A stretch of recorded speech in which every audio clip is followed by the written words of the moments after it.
बंदर मामा।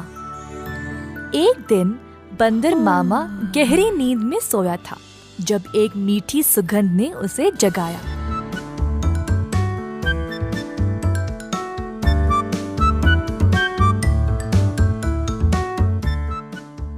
अपनी टोपी और जूते पहनकर बाहर निकल पड़ा खुशबू सूंघते सूंघते। बंदर मामा ने देखा कि ये सुगंध एक मिठाई की दुकान से आ रही थी। अंदर गया तो उसने कई प्रकार के मिठाइयों को देखा। एक लड्डू को देखकर बंदर के मुंह में पानी आ गया। जैसे ही बंदर लड्डू को उठाने गया, दुकान की मालकिन भालू ने बंदर का हाथ पकड़ के रोक दिया। बंदर भालू की ओर देखकर डर गया।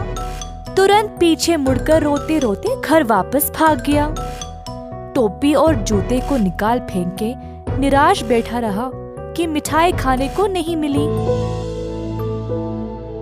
भालू काफी आलसी थी।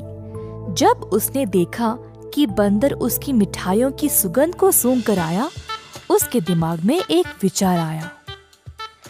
भालू अपने दुकान में मिठाई संवारने के लिए बहुत आलसी थी, तो उसने सोचा कि वह सारे जानवरों को मिठाई की सुगंध से आकर्षित करके उन सब से सारा काम करवाएगी। अगले दिन भालू जानबूझ के मिठाई हाथ में लिए सड़क पर चलने लगी। मिठाइयों की सुगंध से सब जानवरों को आकर्षित करे, यही थी उसकी योजना।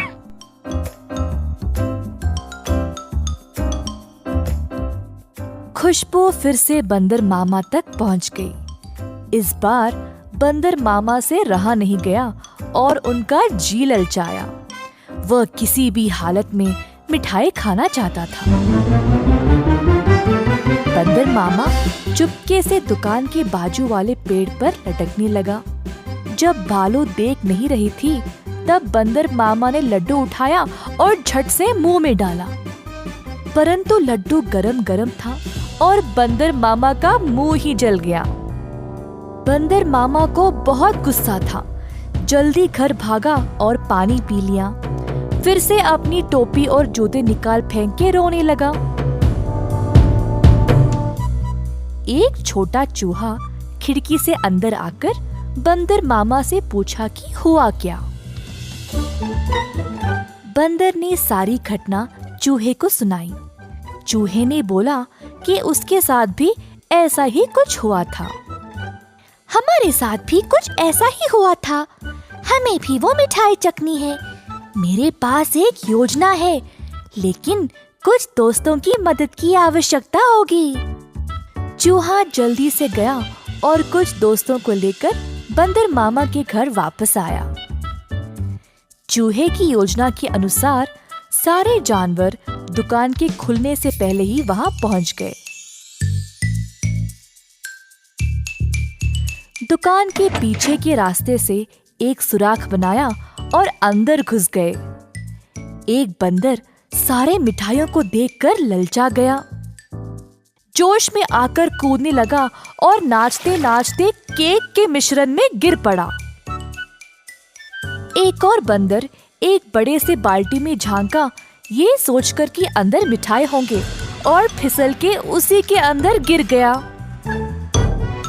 तीसरे बंदर ने एक बड़ी गोल सी थाली पर लड्डू देखा। थाली की ओर दौड़ा और लड्डू खाने की कोशिश की, परंतु थाली गोल गोल घूमने लगी। बंदर लड्डू के पीछे भागता रहा और थाली रुकने का नाम ही नहीं ले रही थी। इसी दौरान भालू दुकान पर आ पहुंची। एक बंदर केक के मिश्रण में फंसा था, दूसरा बड़ी बाल्टी में और तीसरा बस लड्डू के पीछे गोल गोल घूम रहा था।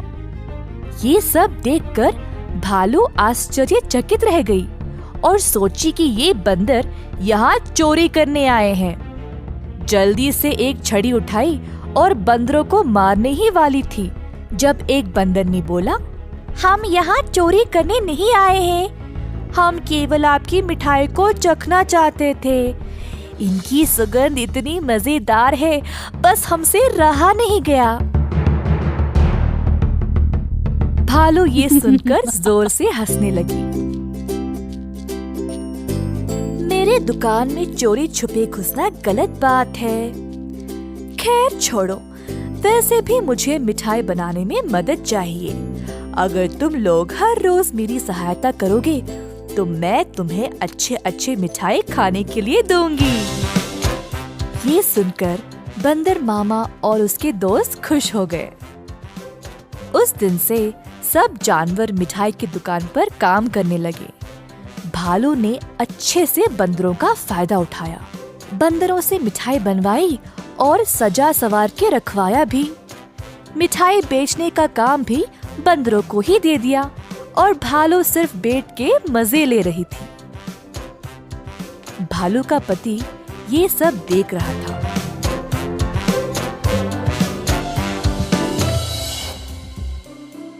तुम तो रोज इतना काम करती हो, परंतु आज आराम से बैठकर मिठाई खा रही हो। दुकान भी बंदरों से भरा पड़ा है।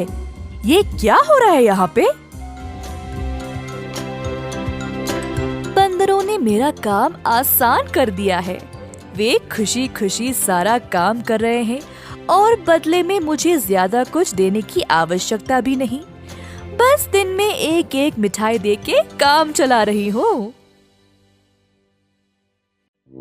बंदर मामा कोने में इन दोनों की बातें सुन रहा था और ये सब जानकर उसे बुरा लगा।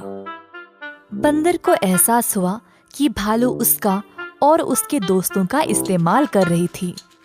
बंदर मामा आगे आया और बोला, भालू जी, हमें आपकी मिठाई बहुत ही ज्यादा पसंद है, परंतु आप हमारी इस कमजोरी का फायदा नहीं उठा सकती।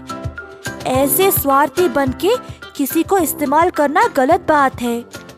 आपको दिखता नहीं हम सब यहाँ कितना मेहनत कर रहे हैं। अंत में भालू को अपनी गलती का एहसास हुआ और सुधार लाना चाहा।